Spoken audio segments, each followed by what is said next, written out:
근데 첫 주일에는 이제 자신을 내어주신 모습, 또 둘째 주일에는 기도하시는 모습, 셋째 주일에는 이제 겸손하신 모습. 이제 사순절 넷째 주일 지난 주일에는 이제 우리가 부흥회를 함께 했고요. 오늘 다섯째 주일에 예수님의 그 용서를 우리가 묵상합니다.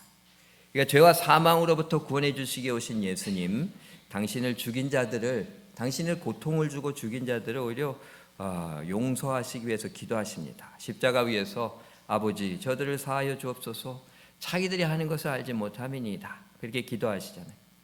그리고 복음서를 통해서 수없이 용서에 대해서 그렇게 말씀을 선포하셨습니다. 오늘 말씀은 이제 산상수훈에서 그 용서를 이제 당부하시는 말씀인데, 산상수훈은 마태복음 5장, 6장, 7장 세 장의 말씀을 산상수훈이라고 그렇게 하는데, 그 중에 이제 용서의 말씀이 들어가 있고요. 이 산상수훈의 말씀의 중심은 하나님 나라의 의를 구하려는 겁니다. 나의 어떤 만족과 나의 정의를 추구하는 게 아니라 하나님 나라의 의를 구하는, 그 의를 추구하고 하나님 나라를 이루어가는 일에 그 중에 하나가 이제 용서라고 그렇게 이제 말씀을 하는 거죠. 그러니까 예수님은 이제 하나님 나라 회복자로 용서를 실천하셨고, 또 용서하라고 당부하십니다. 그렇게 용서할 때 천국이 이루어지고 하나님의 나라가 그렇게 이제 이루어지고 의가 실현되는 것이라고 이제 말씀을 하는 거죠. 오늘 본문은 이제 예수님이 용서에 대해서 하신 말씀인데, 이 오는 말씀에 보면 이제 세 존재가 이 말씀을 관련해서 등장을 합니다. 나와, 그리고 상대방, 그리고 하나님이십니다. 그러니까 그리스도인들은요, 용서는 나하고 그 사람들의 관계가 아니라 하나님이 계신 겁니다. 그 사이 하나님 안에서 나와 상대방 사이에서 이루어져야 된다고 말씀을 하는 거죠. 그러니까 이제 그리스도인의 삶에는 항상 하나님이 개입해 주셔야 됩니다. 첫 번째로 넘겨주시기 바랍니다. 신앙인들은 이제 삶 속에 늘 하나님이 개입되고 하나님 주시는 말씀에 따라서 그렇게 살아야 됩니다. 특별히 그리스도인의 이제 대인 관계는 철저히 하나님의 인도하신 가운데 신앙을 전제로 이루어져야 되죠. 왜 하나님이 배제된 인간관계는 이게 감정과 환경이 지배하게 돼 있습니다. 이 감정과 환경이 앞서게 되면 이제 인간의 육체를 자극하게 되고, 자극된 그런 이제 육체가 신앙보다 그렇게 앞질러서 지혜롭지 못하게 그렇게 행동하게 만듭니다. 그래서 그리스도인들은 항상 하나님이 중심이 된 인간관계를 세워가야 됩니다. 하나님 중심이 된 부부관계, 하나님 중심이 된 부모 자녀 관계, 하나님이 중심이 된 형제 자매 관계, 하나님이 중심이 된 교우와 또 다른 지체들과의 관계, 이렇게 세워나가야 되죠. 예전에 어떤 목사님 이제 주례를 하는데 갑자기 이제 결혼 서약을 하다가 느닷없이 그냥 그대들은 일평생 변함없이 삼각관계를 유지할 것인가? 그렇게 물어봤대요. 깜짝 놀라요. 신랑 신부가 예 하고 대답을 하니까 그냥 결혼식장이 술렁이고, 뭐 부모들은 내가 지금 얘기를 잘못 들었나 귀를 의심할 정도로 그렇게 했는데, 사실은 이제 결혼식 전에 메리지 카운셀링을 하는 시간에 이제 목사님이 그 행복한 결혼 생활을 하기 위해서는 두 사람과 항상 하나님이 함께 가시는 삼각관계를 유지해야 행복할 수 있다, 그런 얘기를 하고 신랑 신부가 예 하고 이렇게 이제 받아들였는데, 그걸 다시 이제 결혼식장에서 확인한 거죠. 이 닭고기, 돼지고기가요 그렇게 좋지만 날고루 먹으면 그냥 큰 해를 당하잖아요. 그러나 그거를 이제 그 조리해서 먹게 되면은 몸에 좋고 맛있는 그런 고기가 되는 것처럼, 우리가 사람 가운데 겪는 힘든 일들을 그냥 내가 그냥 집어삼키고 내가 해결하려고 할 때는 그냥 큰 해를 당하게 돼 있습니다. 그게 인간의 한계입니다. 그러니까 힘든 일들을 하나님 보좌 앞에 나가서 올려드리고 기도하고 도움을 청하면 잘 감당하게 되고 오히려 더 은혜롭게 해결될 수가 있습니다. 그러니까 사람들과 관계하다 보면요, 우리는 크든 작든 그에게 상처를 주고받게 돼 있습니다. 그게 이제 내 성격이 어떠냐, 내가 어떤 그런 이제 심령이냐, 그런 거에 따라서 데미지를 많이 받느냐 못 받느냐, 또 상대방이 얼마나 터프한 사람이냐 아니냐, 그리고 또 이제 주변 사람들이 얼만큼 간섭하느냐, 환경도 또 영향을 끼치고, 그런 거에 의해서 내가 받는 상처의 정도가 크고 작고 그렇게 이제 결정되기는 하지만요, 그렇게 이제 다 갈리게 돼 있습니다. 이렇게 사람들과 관계를 하게 되면요, 그때 이제 우리가 하나님의 은혜 가운데 용서를 통해서 치유를 받아야 되고, 이 용서 치유를요 지속적으로 이렇게 실행해 가야 됩니다. 근데 사실 이제 용서라는 주제를 듣게 되면 우리에게 이제 힘든 마음들이 있을 수가 있습니다. 그 이제 아우 내가 정말 용서를 해야 되나 하는 이제 부담감이 있을 수 있고요. 난 용서 못해. 그냥 거부감이 막 이렇게 역으로 생기기도 합니다. 왜 내가 왜 용서해야 돼? 그 사람이 날 용서해야지. 억울한 마음도 들고요. 참 그냥 당신이 뭘 안다고 용서에 대해서 얘기를 해? 내 사정 알아? 그러면서 막 이제 분노감이 치밀어 오르기도 하는 게 용서에 대한 말씀. 제가 실제로 이제 용서에 대해 설교하면서 그런 힘든 마음을 가진 분이 이제 고백을 했던 경우들도 있었습니다. 참 이렇게 성도들이 힘든 마음을 가질 수도 있고 매번 사순절에 목사님 맨날 용서는 꼭 한 번씩 하네. 용서에 대한 주제는 꼭 사순절에 루틴한 메시지 같고 그래서 사실 제가 이제 사순절에 용서에 대한 메시지를 그렇게 선포하는 것이 부담스러운 마음도 없지 않아 있습니다. 그러나 그럼에도 불구하고 용서에 대한 말씀을 또 어김없이 선포합니다. 왜냐하면 우리가 다 용서하지 못해서 아픈 마음들이 다 있고요. 상처가 있고 그게 치유받아야 될 사람들이라 사실 우리가 숨길 수 없기 때문에 그렇습니다. 그리고 이제 예수 그리스도의 십자가 사랑이 그 죄에 대한 용서로 나타났다고 하는 거예요. 우리가 예수 그리스도의 십자가를 묵상하면서 부활 승리의 그날을 향해 나가는 이 사순절에 그 예수님의 십자가, 사실 용서라고 하는 그 진리를 십자가에서 빼내고 나면 나무 토막에 불과합니다. 그러나 그 십자가는 용서와 사랑을 가지고 있습니다. 그래서 용서를 우리에게 허락해 주시고 또 용서받은 그리스도인들로서 용서해야 된다고 하는 그런 사명이 있기 때문에 말씀을 선포합니다. 그렇게 우리가 용서받고 용서하게 될 때에 서로 간에 유익을 얻을 수 있기 때문에 그런 겁니다.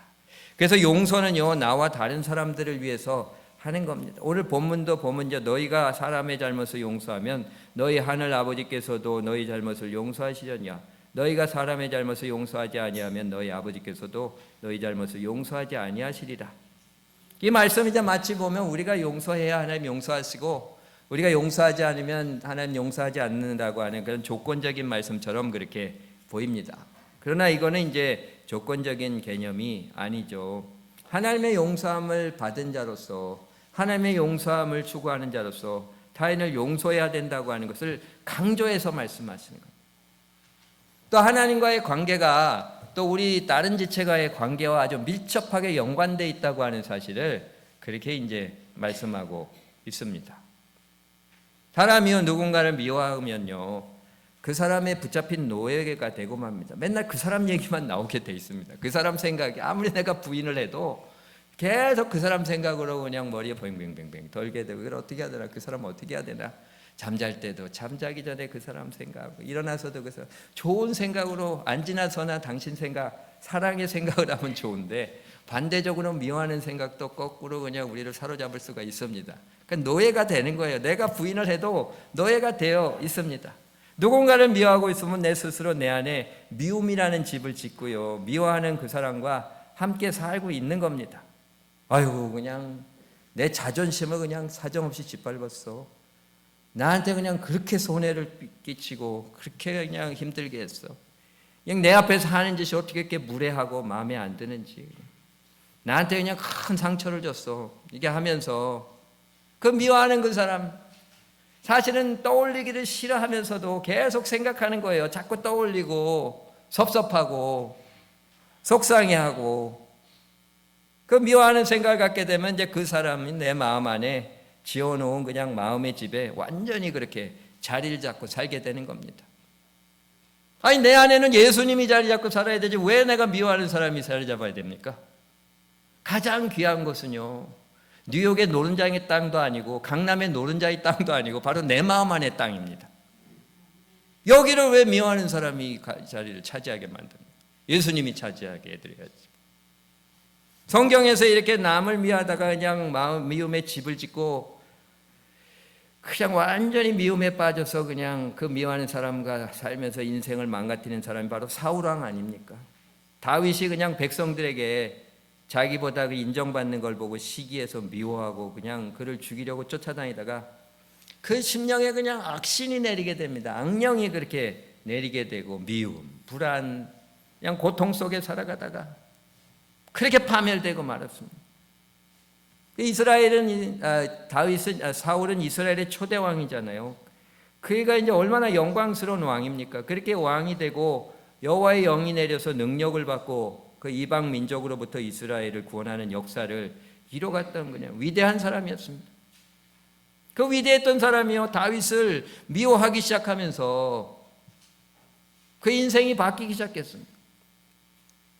우리가 부족한 게 뭐가 있습니까? 하나님이 주신 거 먹고 살 거 충분하고 다 그렇게 손으로 하는 일도 있고 자녀 손들도 있고 다 괜찮은데 미워하기 시작하면 인생이 불행해지기 시작합니다. 다 가졌는데 미워하면서 그 인생이 이제 디클라인하기 시작하고 망하기 시작합니다.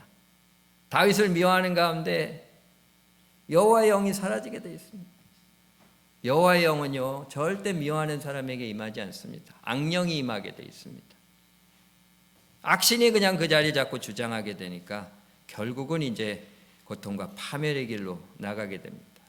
미워하면서 하나님과의 관계는 이제 다 막히고 다 막혀버리는 거예요. 다 막혀버리는 거예요. 그리고 이제 마귀에게 그냥 틈을 활짝 열어줘가지고 그냥 악한 영이 그 심령을 접수하게 되고 그게 이제 불행한 인생을 스스로 살아가고 다윗도 얼마나 괴롭힙니까? 가만 내비두면 그 젊은 청년이 믿음 좋고 잘 그렇게 활동하고 나라를 일으키고 자기한테도 원래 사위 아니었습니까? 그렇게 좋게 살 텐데 그냥 괴롭히고 힘들게 하고 그 청년을 고통스럽게 살아가게 만들지 않습니까? 상대방도 그렇게 힘들게 하는 거예요. 그리고 이제 나라를 그렇게 힘들게 하고 하나님의 영광을 가립니다.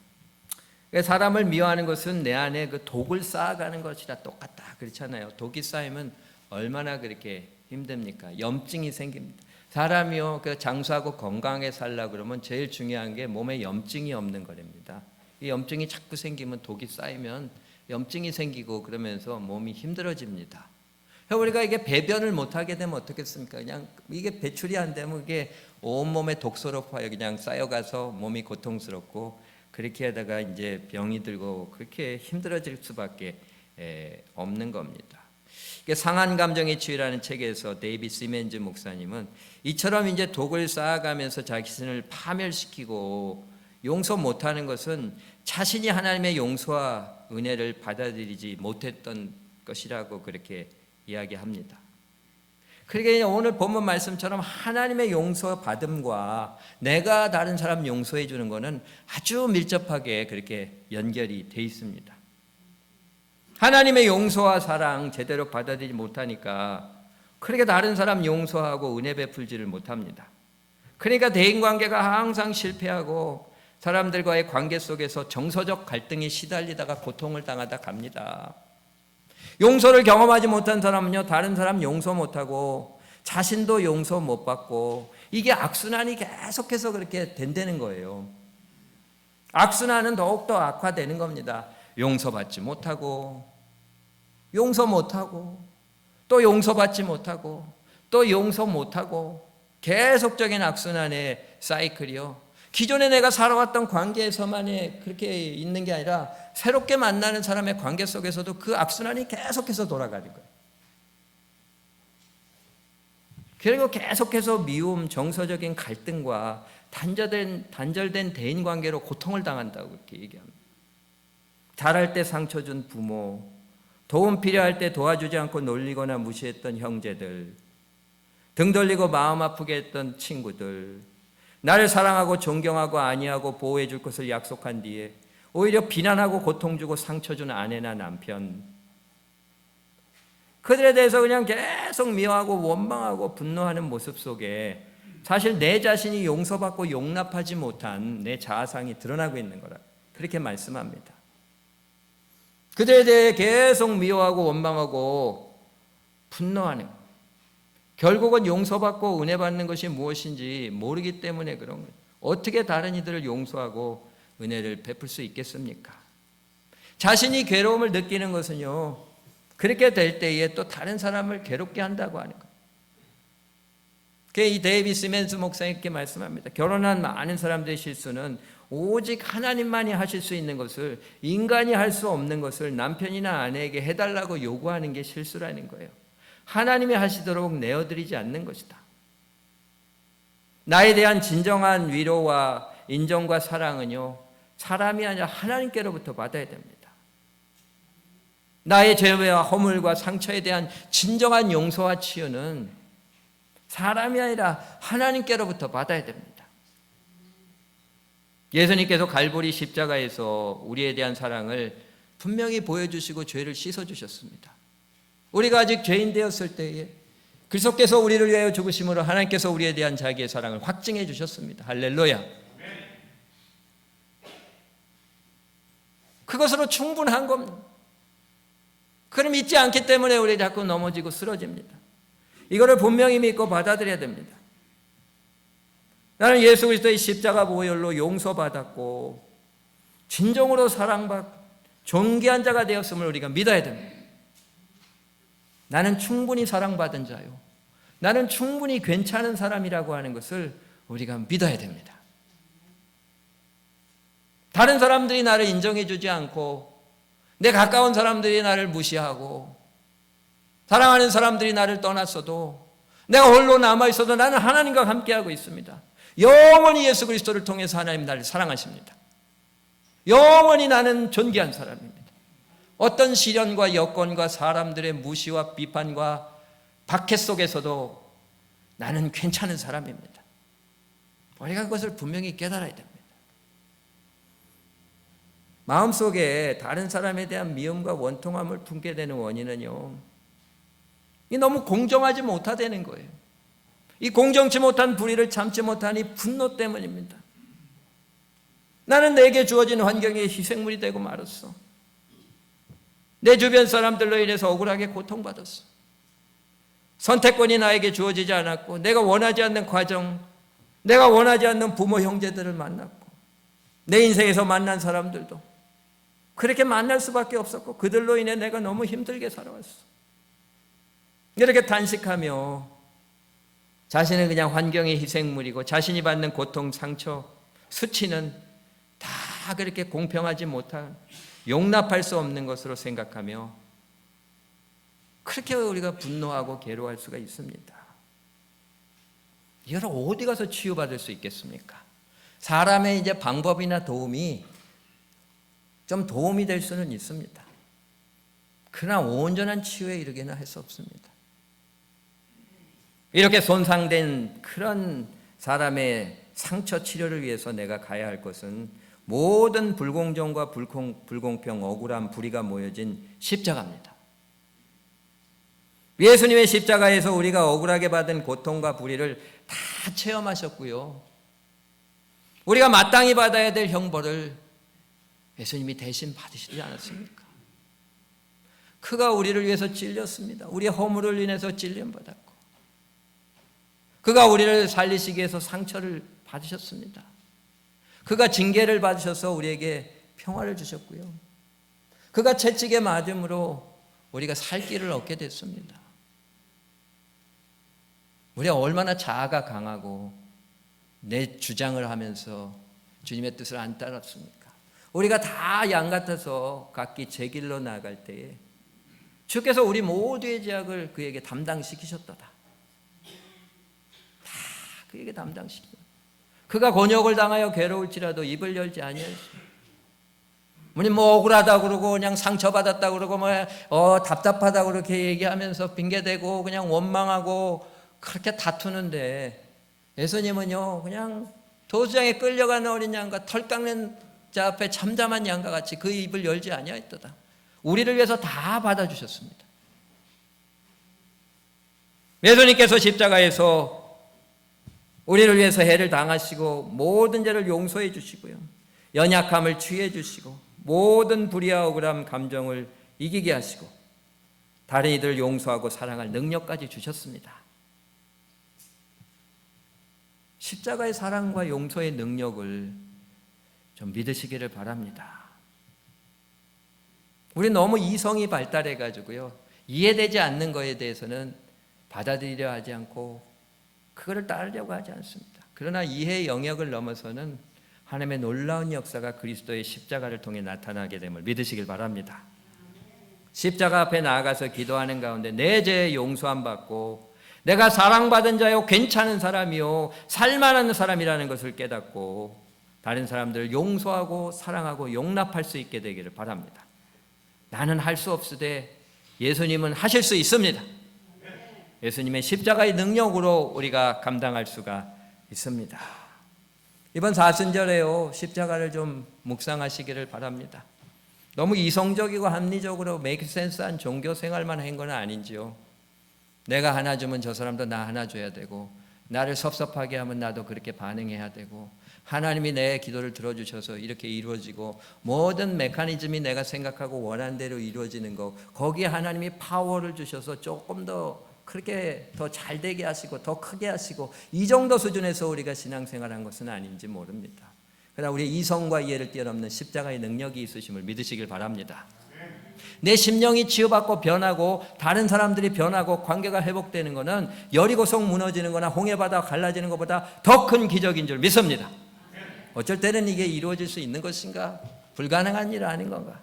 그런 생각을 하게 되지만, 그러나 우리가 십자가를 바라보며 묵상하고 나가게 될 때에 우리의 심령의 아픔과 고통, 상처들이 치유받고 또 다른 사람들을 넉넉히 용서하고 받아주고 화해할 수 있는 그런 역사가 나타나게 될 줄 믿습니다. 이번 사순절의 십자가의 능력을 통해서 내 굴레가 벗겨지고 다른 사람의 굴레를 벗겨주고 정말 관계를 회복하며 가정이 회복되고 공동체가 회복되는 놀라운 역사를 우리가 체험하게 되기를 바랍니다. 결국은 용서를 통해 하나님 나라를 세워갈 수가 있습니다. 세 번째로 넘겨주시죠. 세상은 정의를 추구합니다. 그러니까 정치가들은요, 사회 정의를 부르짖으면서 투쟁과 복수를 주장합니다. 이 극단적인 형태가 공산주의 아니겠습니까? 가진 자들이 너무 불공평하게 다 가져서 무산자들, 갖지 못한 자들은 불공평한 상태에서 이렇게 어지럽게 힘들게 살아가는데, 그런 가운데 나타나는 그냥 그 분노감을 계속해서 자극하면서 자신들의 그 정의를 실현하는 유토피아를 만들겠다고 주장했지만, 결국은 생지옥과 같은 비극적 세상만을 만들었던 것입니다. 정의와 복수가 있는 곳에는 하나님이 안 계십니다. 그래, 그럼 네 맘대로 네가 복수하고 네 힘으로 정의를 실현해라. 나는 여기서 도와줄 일이 없다. 하나님이 안 계십니다. 그러면서 인간의 힘이 주장하며 사람이 만드는 세상이 되고 끊임없는 갈등과 다툼만 일어나게 될 뿐입니다. 그러나 그리스도인은요, 하나님 안에서 사랑과 은혜를 추구합니다. 우리는 받은 대로 갚아주지 않고요, 사랑하고 용서합니다. 신앙적 원리는요, 누가 나에게 돌을 던졌다고 그걸 내가 꼭 받아서 네가 나한테 돌을 던졌으니 나도 너에게 돌을 던지려 하는 게 아닙니다. 용서하는 겁니다. 하나님한테 우리가 돌을 던졌는데 하나님은 그 돌을 던지지 아니하고 오히려 당신의 독생자를 내어주셔서 우리 사랑하고 살리셨습니다. 서로 친절하게 하며 불쌍히 여기며 그리스도 안에서 하나님이 너희를 용서하신 것 같이 서로 용서하라, 그렇게 당부하시잖아요. 우리가 다 불쌍한 사람들 아니겠습니까? 다 죄짓고 힘들어하고 연약하고 미련해서 어리석게 행하는 모습들 속에서 얼마나 고통을 주고 당합니까? 그러니까 불쌍히 여겨야 되고요, 용서하고 또 용서해 줘야 됩니다. 우리 용서는요, 피해자인 내가 전적인 선택권이 있으니까 누가 다른 사람이 나한테 용서해라 마라 그렇게 말하지 마시오, 그렇게 얘기할 수 있을지 모르지만 그것은 세상 사람들이 하는 얘기가 아니겠습니까? 하나님이 계시지 않습니까? 하나님의 말씀 속에 용서하라고 우리에게 말씀합니다. 용서함으로 하나님 나라 의를 이루라고 우리에게 명령하십니다. 하나님의 명령은 지켜도 되고 안 지켜도 되는 게 아니라 꼭 지켜야 되는 명령입니다. 그 명령을 지킬 때 우리가 제일 좋은 은혜를 누리게 되고요, 그리고 그것을 지킬 수 있는 능력까지 우리에게 주심을 믿으시길 바랍니다. 하나님의 독생자를 우리에게 내려주셔서 십자가에서 그 보혈 흘리게 하셔서 우리의 죄를 다 씻어주시고 또 다른 사람들도 용서할 수 있는 그 사랑의 능력을 우리에게 허락해 주셨습니다. 그 세브란스 병원 이제 재활병원에 김봉남 권사님이란 분이 이제 간증을 하시는데요.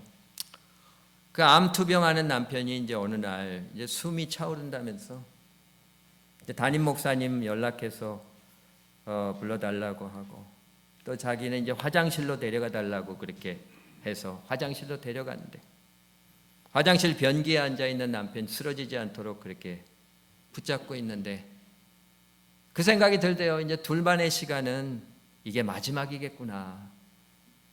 이런 생각이 들면서 이 마음속에 용서를 빌어야 되겠다 하는 생각이 들었답니다. 그래서 남편 앞에 무릎 꿇고 우리가 같이 사는 동안 스트레스를 많이 줘서 당신이 병에 걸린 것 같아. 그동안 당신 마음 아프게 하고 당신 부모님 형제들에게 잘못했던 거 모두 미안해요. 여보, 나 용서해줘요. 그렇게 고백을 하니까 남편이 있는 힘을 다해서 그분을 끌어안으면서 용서 빌 사람은 당신이 아니라 나야. 가난한 집에 와서 고생만 했는데 이제 내가 가고 나면 아이들 데리고 얼마나 힘들겠어. 이렇게 먼저 가는 나를 좀 용서해줘. 이렇게 이제 용서를 주고받는데 남편이 이 다음에 부활해서 다시 만나자 그 말을 하고 구급차가 도착해서 이제 거기 가려고 하는데 마당에 막 나서려고 하는 순간 숨을 크게 한번 몰아쉬더니 하나님 품에 안겼다고 하는 겁니다. 죽기 전에 서로 용서한 것은 은혜롭지만 참 살면서 용서하고 살았으면 얼마나 더 좋았을까 하는 생각을 해봅니다. 어떤 아버지가 그랬다고 그랬잖아요. 그 아들이 하도 말을 안 들으니까 너 자꾸 말 안 들으면 이제 한 번 잘못할 때마다 매를 2번씩 그렇게 배로 때릴 거야. 그렇게 했더니 계속 그렇게 잘못을 하니까 그냥 매를 100대까지 때리고 나서는 통곡을 했다고 그러잖아요. 하나님도 그러십니다. 얼마나 말씀을 내려주시고 말씀대로 살으라고 그렇게 당부를 하시는데 좀 잘 살아, 내 말대로 좀 잘 살아 그렇게 하는데도 또 말 안 듣고 자기 주장하고 불순종하며 그렇게 사니 징계하시고 징계하시다가 나중에는 안 되니까 당신의 독생자를 보내주셔서 그 십자가 위에서 죽게 하시고 보혈 흘려주셔서 다 용서해 주셨습니다. 다 용서해 주셨습니다. 예수 그리스도의 그 사랑, 그 십자가 용서의 사랑입니다. 그 능력입니다. 우리는 할 수 없지만 난 저 사람은 어떻게 용서를 해? 그냥 수시로 무시로 떠오르는 죄의식, 지금까지 살아오면서 그냥 못되게 하고 그냥 어리석게 했던 그 미련한 것들을 어떻게 내가 내 자신을 용서합니까? 수시로 무시로 떠오르는 그 죄책감, 고통, 그걸 어떻게 내가 단절합니까? 그러나 십자가는 할 수 있습니다. 세상 사람들은 하나님이 없으니까 모르잖아요. 자기가 그렇게 처리해야 되고 상대방이 반응해줘야만 해결되는 것으로 생각하지만 십자가의 도가 멸망하는 자들에게는 미련한 것이나 구원 얻는 우리들에게 하나님의 능력이 됩니다. 할렐루야. 사랑의 능력, 용서의 능력이 됨을 믿으시길 바랍니다. 이번 사순절에 십자가 깊이 묵상하고 그 십자가 앞에 나가서 내 죄를 다 고하고 용서함 받고 이제는 그 무거운 짐 이제는 지지 않고 정말 가볍게 행복하게 살게 돼요. 내 마음 안에 가시 주고 상처 뒀던 그 사람들도 넉넉히 이제 용서하게 되고 진정한 기쁨과 은혜를 누리면서 내 마음 안에서 먼저 하나님의 나라를 누리고 가정에서 교회에서 가는 곳곳을 하나님 나라로 세워가면서 하나님의 의를 성취해드리게 되는 저와 여러분들이 다 되시기를 주님의 이름으로 축원합니다. 기도하시겠습니다. 하나님, 예수 그리스도의 십자가에 사랑과 용서의 능력이 있는 줄 믿습니다. 이번 사순절에 이제 그 예수님의 십자가 깊이 묵상할 수 있게 하시고 그 십자가의 능력으로 이제 내 죄책감이 치유되고 내 상처가 치유되고 회복되어지며 자유함을 누리게 되고 힘들고 고통을 줬던 사람들 다 용서할 수 있게 하여 주시옵소서. 그렇게 용서받고 용서하는 가운데 내 안에 예수 안에서 누려야 되는 진정한 기쁨과 은혜가 넘치는 하늘나라를 체험하게 되고 그 하늘나라를 가정과 교회와 세상으로 확장시켜 나가는 진정한 그리스도인들, 십자가의 사람들의 삶을 살아내는 인생들 되게 하여 주시옵소서. 그렇게 살아가다가 주님 부르셨을 때 이제 함께 완전한 영원한 하나님의 나라로 들어가게 되는 우리들이 다 될 수 있도록 축복하여 주시옵소서. 이 모든 말씀 우리 사랑하시는 예수님의 이름으로 기도드렸습니다. 아멘.